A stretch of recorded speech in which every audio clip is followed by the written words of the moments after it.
Good afternoon and welcome to the 202nd episode of the Georgia Farm Bureau Georgia Prep Sports Drive for the GHSA State Title. We've got a lot to cover today. We're going to talk about the wrestling state championships this past weekend. That was the traditional. There were some outstanding results. Really came down to the wire. And I thought Camden County's victory was especially interesting. They actually trailed Buford heading into the final day and just continued their dynasty in 7A. We're also obviously going to talk about the region tournament, all those results. There were some historic ones. Right off the bat, the Walton girls won their first region title since 1983, 40 years. And then I thought the biggest winner of the entire region tournaments was Gravitt. Because what they had to do coming out of that Region 5 was knock off Class 4A's top two ranked teams. That's McDonough and Pace Academy, and they did it consecutively. So outstanding by Gravitt. I'll talk about that a little bit. And then our guest joining us at around 12:30 is going to be South Forsyth head basketball coach of the girls, Kevin Gravitt. He's also their AD, so we're going to get the pulse of the War Eagles and really look at what this year's team has accomplished. They're riding a 16-game win streak. They're going to play Wheeler in the first round, and then they have a potential second-round matchup with Peachtree Ridge, which that was the team that knocked them out of the first round last year. So we'll talk about what the War Eagles have done during this impressive win streak and what Coach Gravitt's thinking heading into the playoffs. So let's just start on the girls' side of the region tournaments and what stood out. Let me pull up the brackets real quick. All right, so in Region 1, Lowndes took out Valdosta 58-38. This is a nice rivalry game right there. They entered as the 2 seed. Valdosta was the 1. But they outclassed them by that one. That's a significant win, too, a 20-point victory in that championship game. Obviously, great defense as well. And so the prize, though, is they're going to end up having to play one of the toughest number 4 seeds in the 7A bracket, and that's the Westlake girls, who they were topped by Pebblebrook 69-46. In the semis and then fell to Carrollton in the consolation. So this is a big result right there. I thought one of the other key girls games was Brookwood and Archer. We knew that one was going to be really competitive. We talked about it last week. Brookwood is playing outstanding. They have a chance to try to win their first ever girls state title. And they ended up winning 63-60 over Archer. So let me look at that real quick. Obviously, Brookwood took the regular season series as well, but that just shows how good Archer is. And that's a team that's made tons of deep runs. One sec, for some reason it's not coming up. All right, so Brookwood in the first round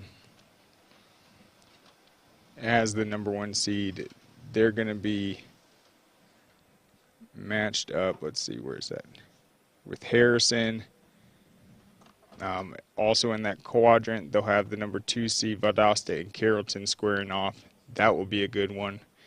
Carrollton's a great team as a 3 seed. And then on the bottom of that one's the Mill Creek, Peachtree Ridge, and South Forsyth.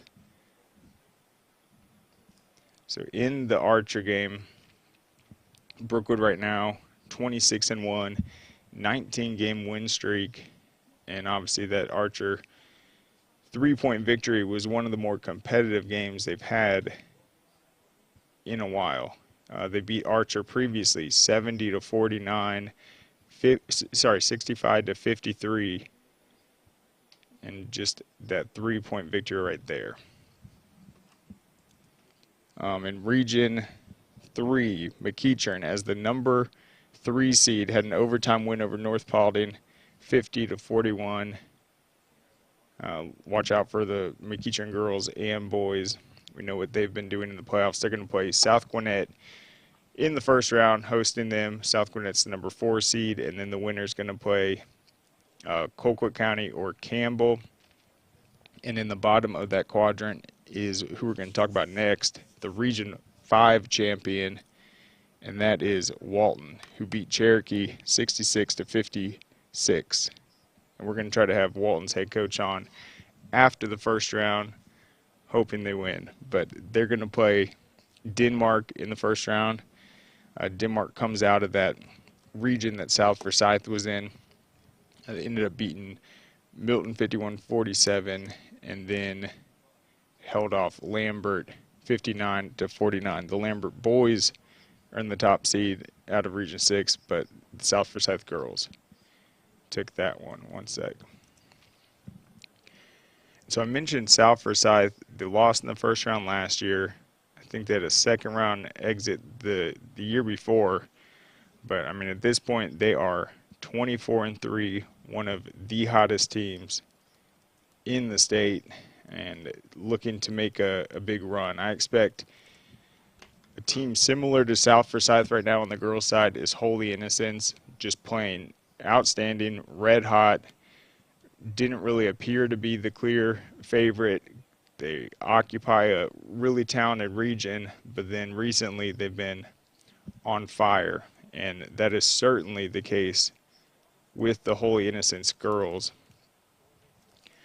And the biggest, I'd say, contender in 4A outside of that region, you have Westminster and Holy Innocents. They split during the regular season. Holy Innocents took them out in the region tournament pretty significantly. They've got a 16-game win streak right now. So they beat Westminster 67-54 to avenge the loss, and then 69-51. They're going to play Pace in the first round, but Luella is the other team. And we've talked about it before. Luella was so close to winning the state title last year in 4A. They had the ball. I think they were up by 3 with just like 10 seconds left. They ended up turning it over. Marist hits a half-court shot at the buzzer, goes into overtime, and then they lose on a buzzer beater at the end on another fast break transition. So Luella's been playing extremely motivated this entire season, but I was a little concerned. They did not necessarily dominate in the region tournament. They had a big win over Pace Academy, 67-20. That's typical. We've seen them pretty much take out everyone in that region by those big 30-point, 40-point blowouts. But then against Stockbridge, they escaped with a 64-59 win. So a team like Luella, who at one point looked completely unstoppable, they did have a little bit of a scare in the region tournament. I'm sure they're going to come out extremely motivated after that. But 9 straight wins. They're 20-6. They finished 14-0 in the region. Stockbridge did play them close. Previously, their only losses are to Kell, 2 out-of-state teams. Sorry, Kell and 3 out-of-state teams. So their only in-state loss was to them. But Stockbridge, as the number 2 seed, seems to look very dangerous, coming just within a few points of Luella on 2 occasions. And as the number 2 seed, they're obviously going to be on the opposite side of the bracket, and they are in a really tough quadrant. They're going to play Southwest DeKalb in the first round. Southwest DeKalb's always well coached, always athletic, always has great ball handlers, and then they'll play the winner of Central Carroll and top seed Chastity. That quadrant also has Stars Mill, Wayne County. 2 newcomers to Class 4A, both from 5A, have been outstanding. And then on the bottom, it's Bainbridge and Griffin. Griffin's a team that has been ranked number 1 throughout the season. They lost that ranking when Baldwin beat them the last 2 times, but then Griffin ultimately prevailed and took the #1 seed out of Region 2, and that was a 51-48 win over Baldwin. So it's a big win for Griffin. They had been rolling. They beat Baldwin the first time. They lost, but then they got the top seed, so that's huge. But as I said, that's a pretty tough quadrant, having to square off with Wayne County or Starrs Mill in the second round. And then Baldwin's going to play Shaw. In the second round, there's a potential matchup between Troup and Burke County. Burke County is a newcomer from 3A that's been outstanding. And then Luella is going to play Hapeville Charter. And then the winner of the Luella and Hapeville will have to play Sonoraville or East Forsyth, who East Forsyth in both the boys and girls is a literal newcomer. It's a brand new school, and they've been really competitive. They came super close to getting a top seed out of Region 8. Hold on one sec. That was a 58-54 loss to Chestatee. So a great tournament run for East Forsyth. It's a tough Region 8. It's the biggest region in Class 4A. They basically got that 2 seed, and then North Hall and East Hall, the 3 and 4 seed. So I'm interested in the 4A because I think Holy Innocents has the pedigree. They've been there before, and you just wonder. Luella loses the heartbreaker to Marist last year. A private school powerhouse, plays great defense. That was their first state title in a long time, if not the first one ever. But really, they just had a special team.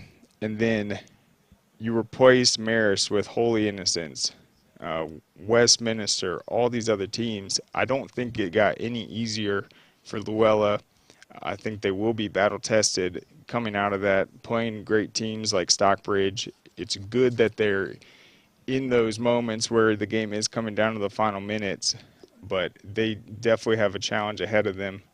And the good news for them is they wouldn't potentially match up with Holy Innocents until the semis, and Westminster's on the other side. They obviously have Caroline Ogden, McDonald's All-American, and then Griffin is on the other side too. But Baldwin is still lurking in that same quadrant. That would be a quarterfinal matchup, and they look really good. Let's go to 6A real quick on the girls' side. So the big storylines in 6A were Region 3, and it did not disappoint at all. Just extremely close games. These were crowned on a Thursday. You have Forest Park ultimately earning the #4 seed, one of the best teams in the state regardless of classification. They fall by 1 point to Lovejoy in the consolation. So Lovejoy's the #3 seed. They'll play Riverwood.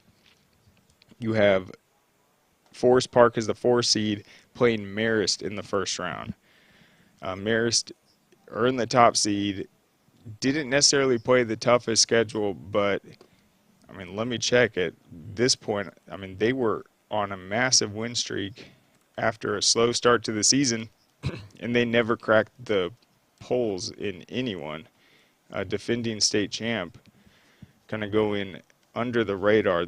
They are 24-2, 22 straight wins, and their latest was good grief, 54-16 win over Riverwood. We talked to Coach Hickson at the beginning of the year. She said she wants to try to hold teams to 35 points. They think they can win. That's 100% what they do. They are, when it comes to a defensive team, that is Marist's strength. They had a 59-13 win over Lakeside DeKalb, 56-26. 77-18 win over Dunwoody, They beat Westminster, who we talked about how good they are, 45-35. They beat South Cobb 67-4. They beat North Atlanta 66-20. I mean, their defense is unbelievable. 72-3, 72-21 against Mount Bethel, and their only loss is back in November. So I think Marist, a 24-2 team, 22-game win streak, is going to be a very intriguing matchup with Forest Park, who is definitely a top 10 team, but they come in as the 4 seed. So in terms of the girls, the top matchups, I think Forest Park and Marist. And if I'm not mistaken, Forest Park won the state title last year. Let me double check that,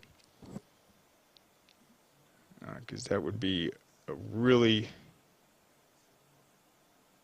Okay, no, that was Woodward. I think they finished runner-up. So, yeah, really interesting matchup right there. Forest Park did win in 2020, but you basically have 2 state championship contenders in the first round just as a result of how difficult Region 3 was. I think Marist would have had to play a tough opponent no matter what. Rockdale County entered as the number 4 seed. They got a huge win over Woodward Academy in overtime to earn that top seed. Woodward Academy is the defending 5A state champs, now in 6A, and they're going to play rival St. Pius in the first round. And then I mentioned, Lovejoy's playing Riverwood, and then Rockdale County will play Lakeside DeKalb, team that I mentioned, Marist beat by 50, so I expect them to advance, and that'll be an interesting bracket to watch. I think when it comes to Region 3, I'd expect them to potentially sweep in the first round, but Marist will be a really good test, especially with the way that defense is playing. So I'm going to take a break now because I want to have time to go over the wrestling. Then we're going to be joined by South Forsyth, and then I'll close it out with the boys. But we'll go ahead and thank our sponsors, Georgia Farm Bureau. Our mission has always been to support Georgia farmers. That's why we created Georgia Farm Bureau Mutual Insurance Company, providing financial protection that farmers needed. While this remains the same today, we've grown to protect all Georgians through home, auto, and life insurance. From the very beginning and into the future, we stand for every Georgia community. We are our Farm Bureau.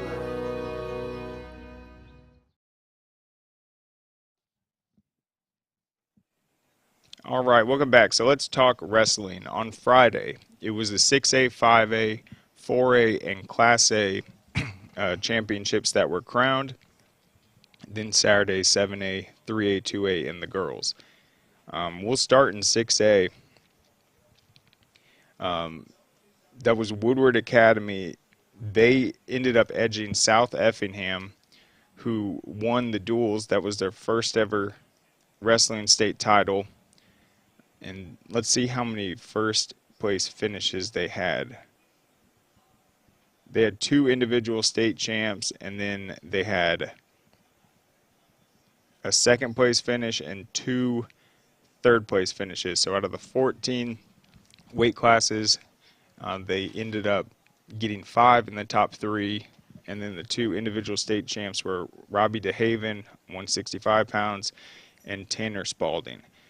So that depth paid off for them. South Effingham comes in second, and then Lee County third with 101 points. So 6A was really close. Thought they benefited from the reclassification, some of those teams going up to 7A. But a great job by Woodward. 5A was the other one crowned.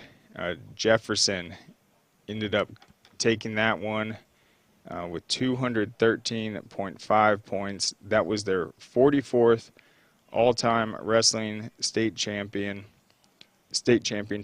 and they had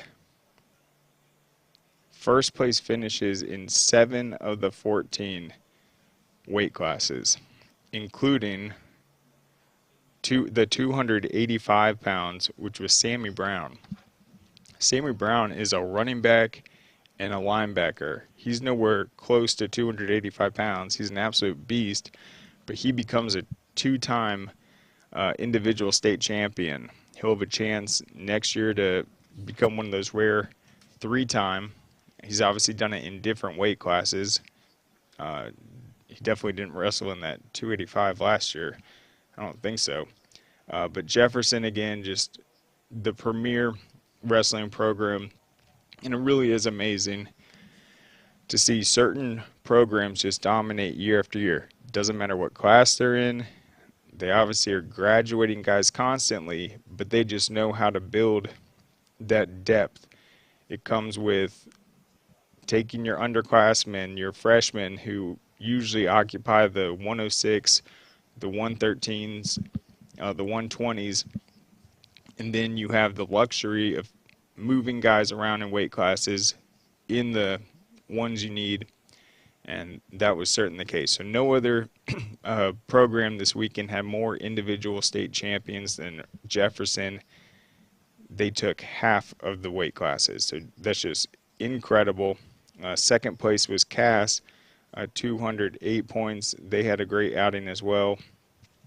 Jake Craps, Tyler McKnight, Zach McKnight, his brother, they all earned top finishes. Then in 4A, you had Lovett win the state title. They're obviously new to Class 4A. They took down defending or reigning dual state champion Central Carroll, denied them the sweep. And then the same thing happened in Class A with Social Circle denying Mount Pisgah the sweep with a 224 to 200 point edge.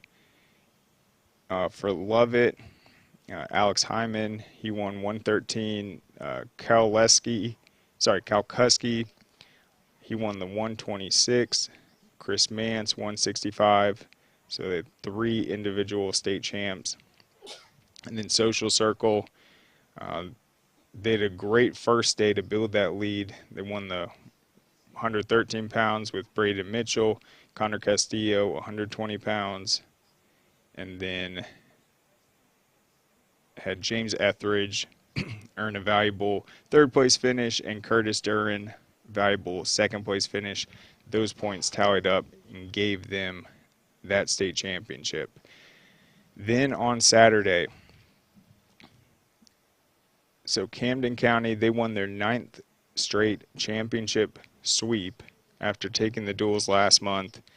Hunter Prosen, Bailey Patterson, and Ryder Wilder, they had the individual state titles. And then the other big-time standout in Class 7A was Mill Creek. So Camden came in first. Beaufort came in second. Camden had 14 wrestlers. Mill Creek had 13. Sorry, Beaufort had 13. And I think Mill Creek had maybe 9. So they didn't have the depth going for them, but the quality was outstanding. And they actually had 4 individual state titles. So they took more weight classes than Camden and Beaufort. Third place is by far their best ever finish, and that was Antonio Mills, Blue Stifler, Amonte Mills, and Dominic Baminelli winning those individual state titles. So that's a big accomplishment for the Mill Creek Wrestling program to get that third place finish with Camden County and Beaufort going up against them. So really like the direction of that Mill Creek Wrestling program. In 3A, I said this was going to be the closest one.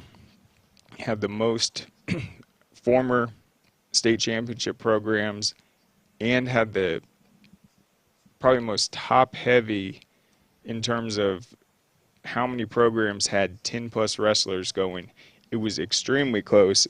Gilmer entered Saturday with the 4th most points, and then they ended up surging past Pickens, Bremen, and Ringgold with 115 to clinch the title. Pickens was right behind them with 110, and then Bremen and Ringgold tied for third with 108 points. That's how close it was.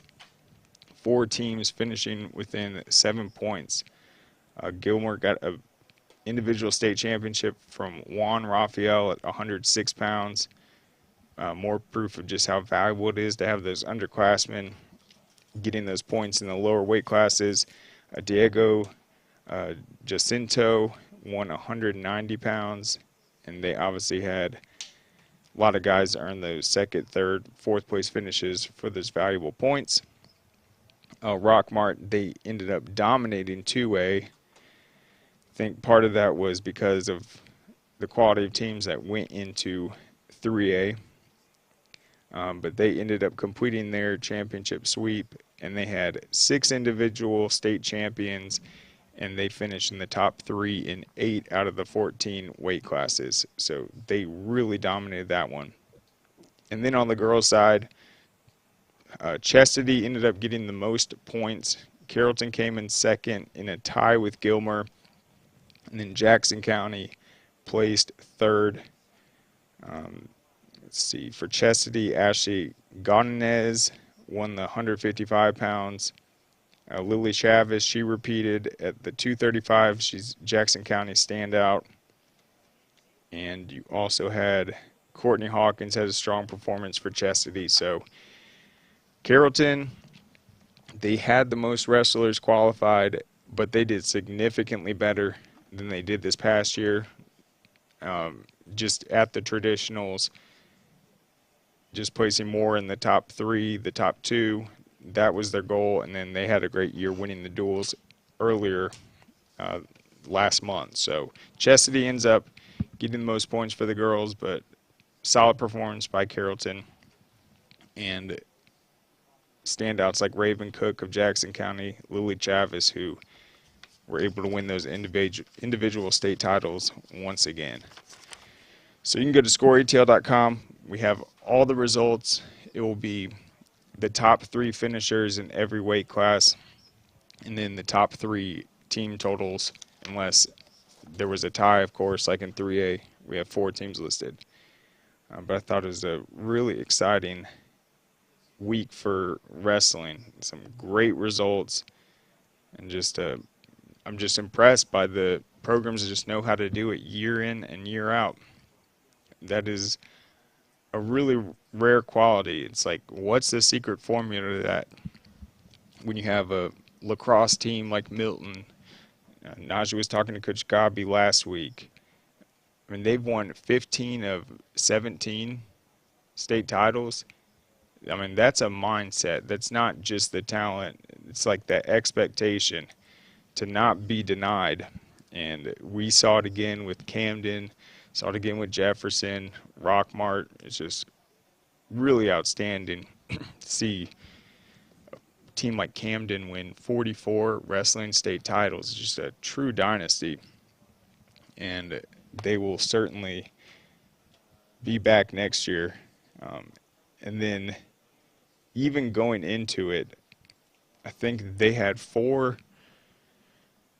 freshmen in those lower weight classes that were all undefeated on the season.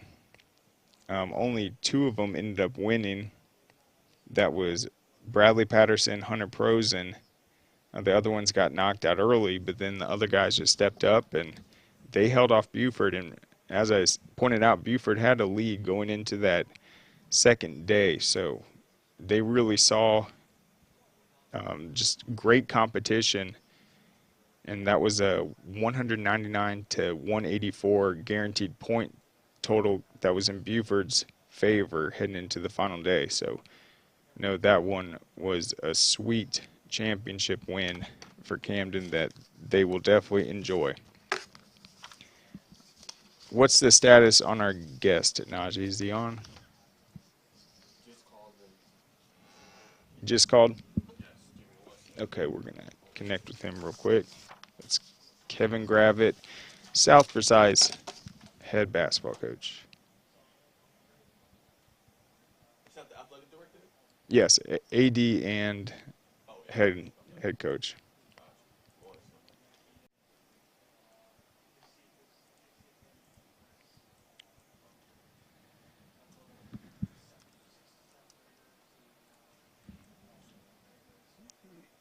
On their 12-player roster, they got 5 seniors, 5 juniors. So a good balance there, and a couple of sophomores as well. Hey, Coach, how's it going? Good. How are y'all doing today? I'm doing great. So thank you so much for coming on. We're pointing out that you're not only the girls' head basketball coach. We'll talk about that in a bit. You guys have had quite the run, but you're also the AD. So just talk about what the school year's been like at South Forsyth. Just a great powerhouse program, and just what the buzz has been around the War Eagles. We've been extremely blessed this year. Our girls softball team won a region championship to start off in the fall, and we saw a lot of success from our fall teams. Our cross-country teams doing well at state as well, and placing, getting on the podium there. We just this past weekend had a young man, our 215 on our wrestling team, was state runner Williams. So, you build all those things to have a culture. We have an incredible community. I love our parents, and our administration is just so supportive. They're the linchpin of having great programs, and our community and administration, parents are so supportive. So those all have led to, an exciting basketball season as well. Yeah, and I know West Forsyth ended up hosting, but as an AD and a head coach, is there anything in particular that makes the region tournaments more difficult or just more hectic, or do you have the help around you to just focus on the court? I really, again, I don't think it's a coincidence. I don't think things like this is a coincidence. When you have a principal like we do, and Miss Laura Wilkes really takes some of the responsibility during the winter season playoffs, get here swimming. I did go on Friday, and all of our wrestlers wrestle. I want to do that. But at the same time, I was sitting there on my own texting coaches, trying to get video ready for Tuesday's matchup. Our coaching staff was practicing our years. I'm extremely blessed, and a great coaching staff, Coach Turner, Coach Thompson, and Coach Welch. So it takes all of those things. And again, I don't think that happened coincidence. Somebody greater is watching out for Keith Gravitt than him himself. Yeah, and let's talk real quick just about your program, your region. I know North Forsyth, in terms of girls basketball, they've been just probably the premier program in the entire county. You guys have had to go up against them a bunch. They went down to 6A this year, but you guys scored a big victory over them earlier this season, kind of in the midst of this big run you're on. What did that mean to just see your girls go out there and beat a great North Forsyth team? Well, you point out a very good topic there. North Forsyth, we've had a number of incredible battles with the Lady Raiders up in Cold Mountain over the years. We've met them in the region finals many times and come up short. And I do think it was a drive behind the energy and the determination. This group of players we have this year to reach a region championship, not just during the regular season, but the region tournament as well. And I do think that early game against North Forsyth set a certain tone for our players without a doubt. And we were fortunate to come out on the winning side of that game. Yeah, and just looking at your results, looking at how you guys did in region play, I mean, you guys are putting up a significant amount of points. The defense looks like it's been great. So what's the overall kind of style of this year's team and kind of the pace and tempo you guys try to go out there and inflict? That's the key. You just said it. We try to set the tone defensive end of the court. Our girls are very tenacious and when it comes to the defense, and we try to turn defense into offense. That's our goal each game when we go out to look for opportunities to turn our defense to offense and to create multiple scoring opportunities, faster scoring opportunities, and higher percentage scoring opportunities. I don't think that's something that's unique. I think it's a growing area in girls basketball as you see very talented and athletic teams and great coaches doing the same thing. And we've got a great group of young ladies that have in to that idea and put the effort in every night out on the court to make that happen. Yeah, and you guys have the luxury of playing in a great region. It's 7A. Pretty much all these Forsyth schools have a ton of support around them, but these region tournaments, that's kind of the first taste of that playoff atmosphere that you guys are going to have to deal with. Just how do you think your girls kind of handled that, being in these kind of must-win game situations? Well, you've got to have those type of games to head in state tournament. I think every coach will tell you that, and we did have a couple of games there, region tournament, that tested us at different times in different ways. Lambert early in our semifinal game was doing some things defensively that we had to adjust to, do a better job, but also we needed to increase the pace of the game. And then against Lambert, it was just a war the entire game. We were able to create some turnovers and get some easy scoring opportunity and finally knock down some big shots. And then Maggie Thompson hit a couple of huge free throws late in the game too to just make the difference enough to push us to the finish line. So you want to be like that going into the state play, especially in what I think is a pretty deep 7A playoff picture, looking at the top team. Oh, for sure. 7A has been outstanding. We were talking about even Brookwood getting tested really by Archer, having that 3-point win. You guys are going to play, I believe, is it Wheeler in the first round? Yes, Yep. sir. We play tomorrow night at 6:30 at home, and you pointed out a really big game right there. And Brookwood game, we played Archer to start our season off. We knew they were going to be good. They were a semifinal team last year, just like Brookwood. Great players, great teams, but we needed those tests early as well. But those are a couple of great teams. Then you've got Grayson, Norcross again as well. Buford is right there. North Paulding, we played North Paulding early in the season too. A lot of great teams 7A this year. Yep, North Paulding's over there with Pebblebrook, Buford, Cherokee, West Forsyth. That'll be tremendous. And then looks like you will potentially square off with the winner of Mill Creek and Peachtree Ridge. We don't want to get ahead of ourselves. I think you guys matched up with Peachtree Ridge last year, but what is it about this year's team, just the focus to go out there week in and week out, keep this win streak going, just continue to get better as the season goes on? One Gravitt has said in the locker room a few times, winning's not easy. And you have to keep your focus in a situation like we're in now. And each game is your last game potentially. And to remind yourself of that, to remind our team, winning takes a lot of work.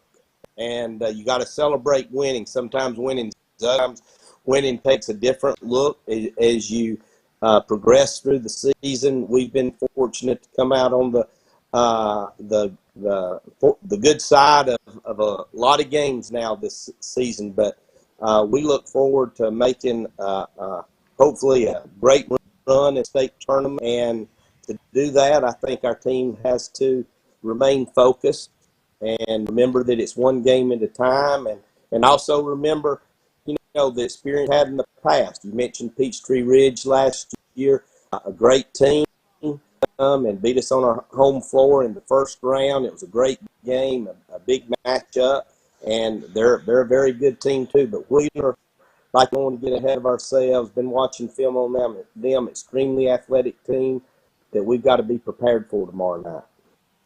Yeah, I heard you talk about Maggie Thompson, senior point guard. She made some key shots for you. Who else just I don't have the stats in front of me, but have you just been able to rely on to come in, have these big performances, get their teammates involved, and who has just really stepped up this year?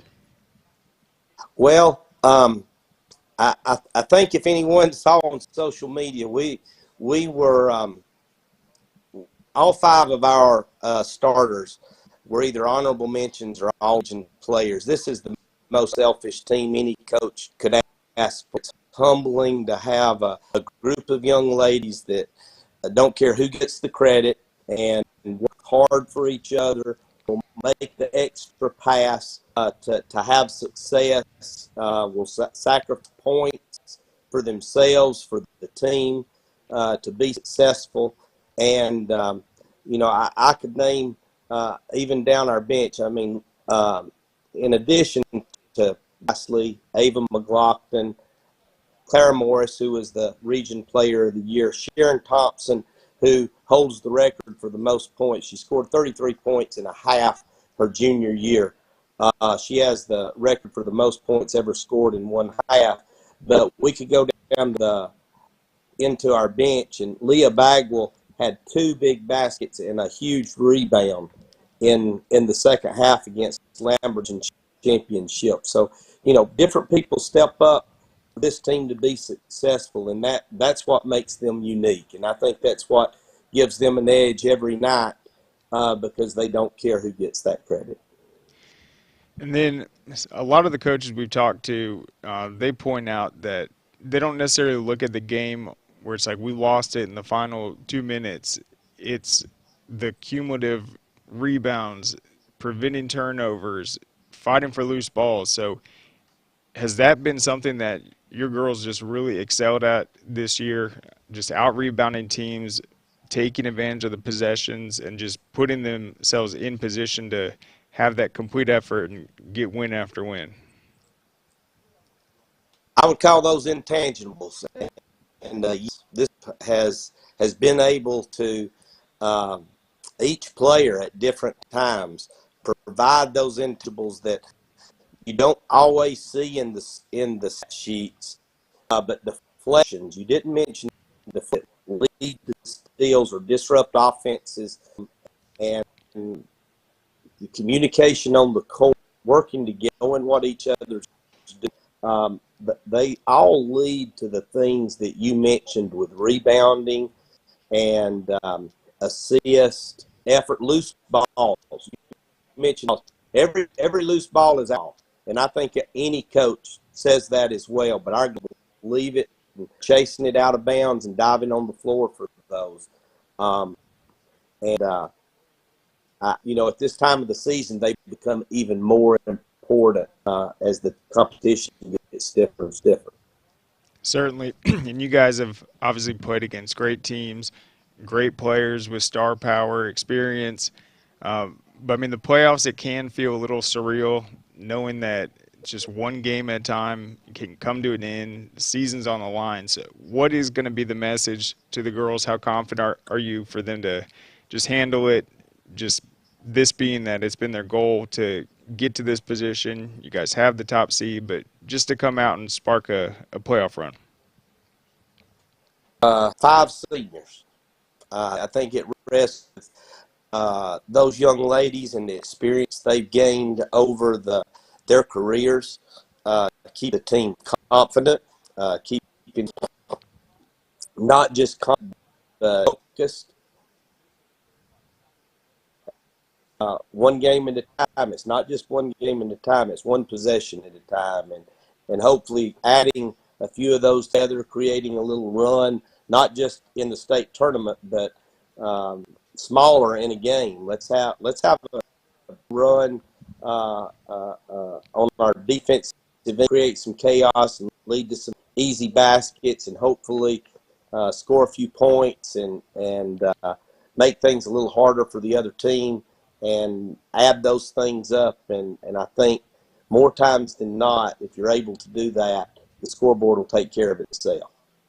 Yeah, and talk real quick just about some of those early losses, the one to North Paulding, one to Archer. You put those on the schedule because you knew it would be a good test, but what were you guys able to take away from that just build off of and be able to have this strong run?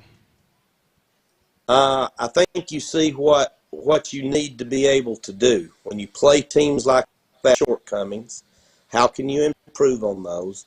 Are we providing maximum effort in all that we do when we play teams like that? Are we taking advantage of every possession and valuing the ball, which was a little bit of a problem in some of those that we went out of state and played a very, very good Providence Christian team in the Murfreesboro, Tennessee, which is notorious for great girls basketball, multiple national champion in that area, very competitive, and had an overtime win against a great team up there. An overtime loss to a great team up there. And you see what you do well, but you also find out what to improve on, and you've got to play those teams to realize that. And teams have to face adversity. You have to be able to respond, get into a game, and if things aren't going, you have to respond quickly, and need to do that. And girls have had a few opportunities to do that. And then have you noticed like certain teams that might be more prone to rely on the three ball, other teams just playing more aggressive, trying to take advantage of size, get to the foul line? I mean, how has your defense been able to handle just the various approaches that your opponents are going to put at you?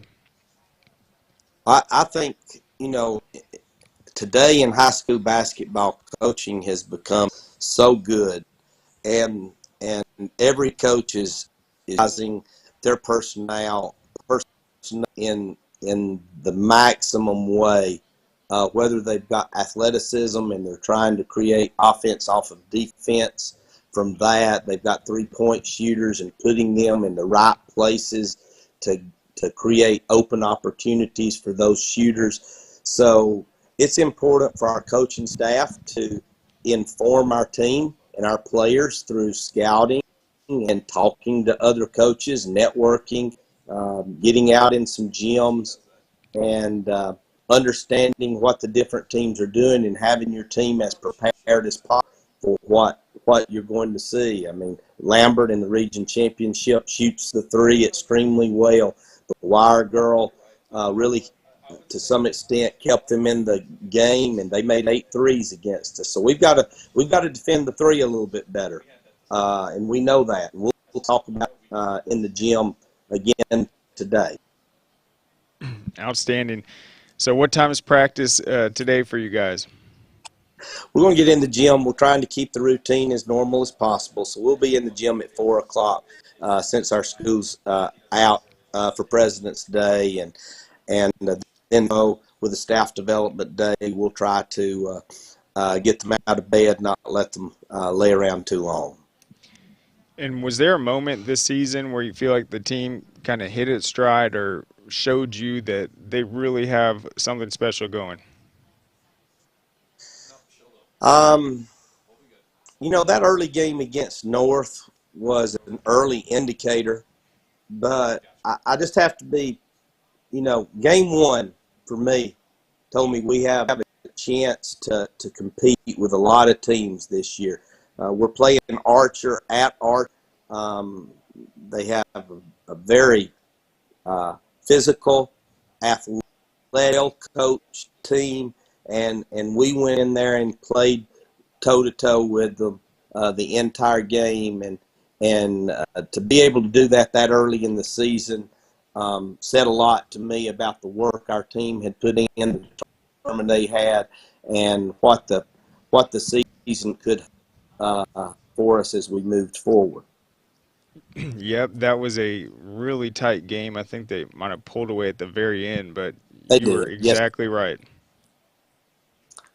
Yeah, that was, and the players, and that was just an early indicator to me. Again, we had some tests as a team. We went on the road, like you'll have in the state tournament, and played for as well to try to get a feel for how our team's going to adjust to that. That was an early indicator.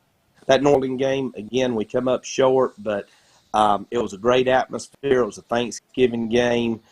All right, Johns High School, I believe, is where we played at in that game, and we learned a lot from that game. Again, we learned a lot about ourselves and our team, and it helped us as the season on.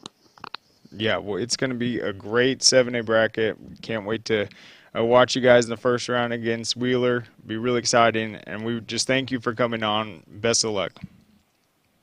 Thank you so much. Appreciate the opportunity, and go South. Yep, go South. All right. So there goes head coach of South Forsyth. It'll be really interesting to see if they can keep this win streak going. Back to that Archer game, they were outscored in the fourth quarter, 21-12, but they went into that just with a 3-point deficit. They were tied after the first quarter, so that was a really close game. It's probably a situation where it was like a 4-point game. Archer was trying to preserve its lead, and you get into that situation where you just keep fouling them, try to get the possessions. They make the free throw shots, and that lead kind of grows at the end, but it was a really close game, and that was the season opener. And they lost another one to North Paulding, who's on the other side of the bracket, and then that out-of-state one to Providence. And since then, they've been undefeated, so that will be really exciting. Let's take one more quick break before I come back, talk about the boys real quick, and we'll thank our sponsor, Georgia Farm Bureau. Our mission has always been to support Georgia farmers. That's why we created Georgia Farm Bureau Mutual Insurance Company, providing financial protection that farmers needed. While this remains the same today, we've grown to protect all Georgians through home, auto, and life insurance. From the very beginning and into the future, we stand for every Georgia community. We are our Farm Bureau. All right, welcome back. So with the boys, first storyline, and we're going to get into it more tomorrow on Underrated and Overlooked. Najee and I will. When we talk about Lovett, who had probably the biggest statement in these region tournaments, beating McDonough and Pace Academy back-to-back games to earn that top seed, and it was just truly outstanding. I thought the way not only their stars played, but then in the Pace Academy game, they really came out, built that big early lead, and then held on to it 62-60. And the big storyline for them is, let me just check his grade real quick. Yeah, Christian Anderson, their junior point guard, who's been a scoring machine. He had 42 points against Hampton to open the region tournament. He had 42 points against McDonough. We know how good their backcourt is, including 28 in the second half. And then he had 32 against Pace Academy. His teammates stepped up and scored a bunch as well. And that's just outstanding. Averaging in the region tournament about like 37, 38 points per game. So he just came on and has just been balling out for them. And those are really good teams they're beating. It's not like he's just having big performances against region opponents. These are the top state championship contenders in 4A. So I just thought that was outstanding. Not many players in the entire country had a better week than he did. And then let's see who Lovett's going to play in the first round. So for Lovett, as the top seed, they are going to play Druid Hills, number 4 seed out of Region 6. The second round, Madison County's been outstanding.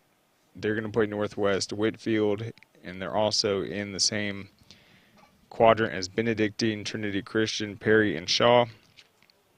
The McDonough boys, as the 3 seed, are going to play Holy Innocents first. You got Whitewater and Westover in that bracket.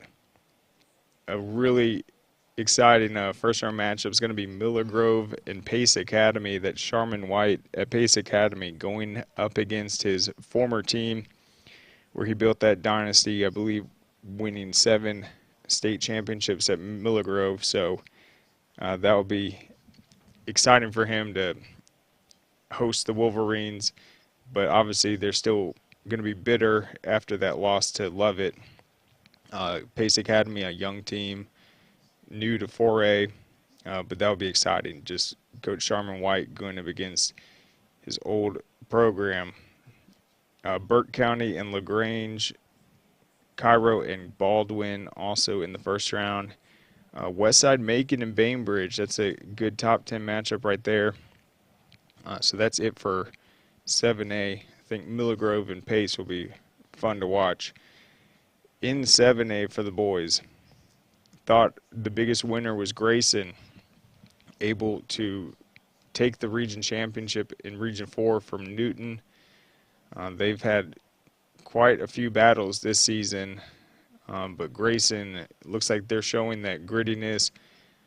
They're really playing tough, and Newton is a team that, I think could make a run to the finals this year, but Grayson just seems to have the number. They've been playing really tough lately, and they're going to play Marietta in the first round.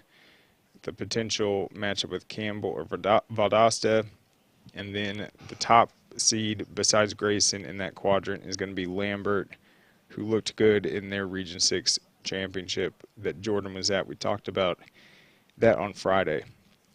Other big matchups in boys, Class 7A, it's got to be Wheeler and Milton. Milton earned the number 4 seed.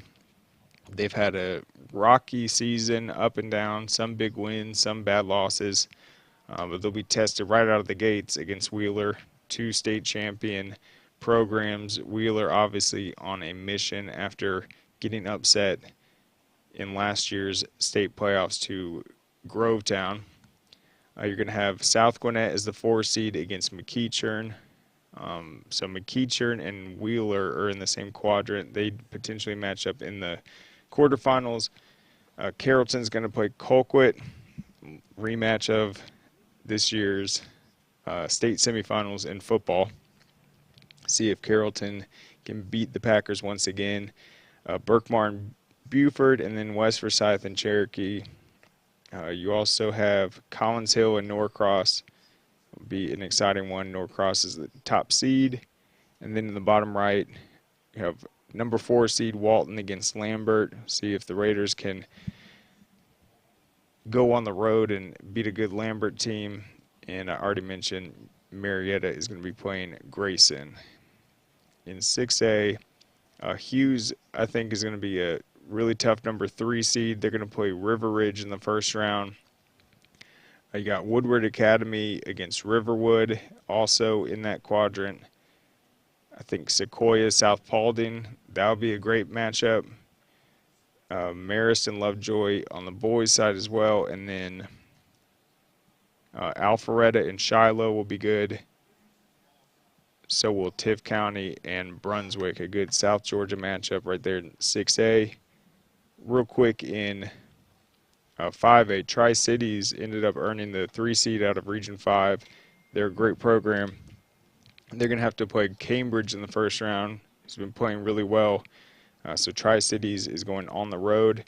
You have North Springs against Mays. Talked to North Springs last week.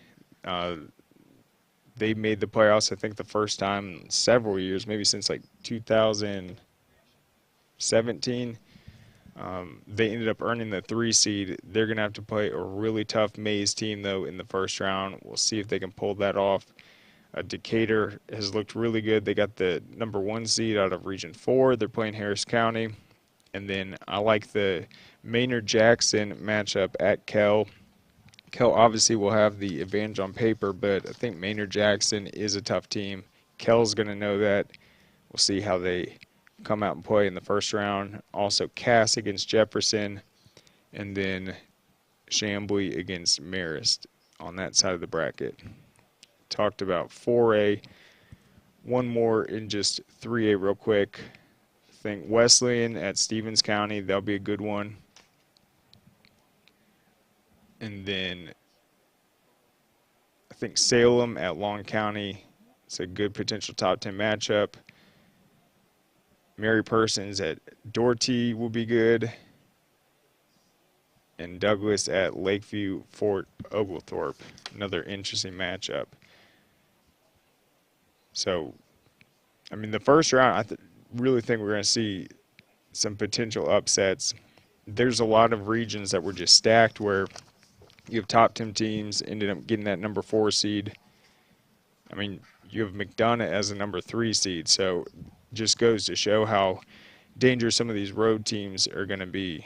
A perfect example in 2A, you have Drew Charter, a number 4 seed, playing Columbia. That's going to be a great matchup. You have Rutland at Dodge County, Athens Academy at Model, and Rockmart at Providence Christian, Vidalia at Westside Augusta, Landmark Christian at South Atlanta. Landmark Christian is another dangerous 4 seed. So I think in 2A and 2A and 3A, probably the toughest number 4 seeds in that tournament. We've seen it before where 4 seeds have actually won the state championship. So be something to watch for. That's going to start tomorrow night. It's going to go Tuesday and Thursday for the first round. We'll have write-ups on that at scoreatl.com afterwards, highlighting the biggest upsets and the top results. We'll have the scoreboard on our Score app, and of course we'll have the updated brackets at the end of the night. So be sure to join us. Join us tomorrow also at 12. Najee and I will go live. We're going to talk high school basketball, high school in general, talk some college and professional as well. Be a great show. But thank you for joining us. Happy President's Day, and we'll see you tomorrow.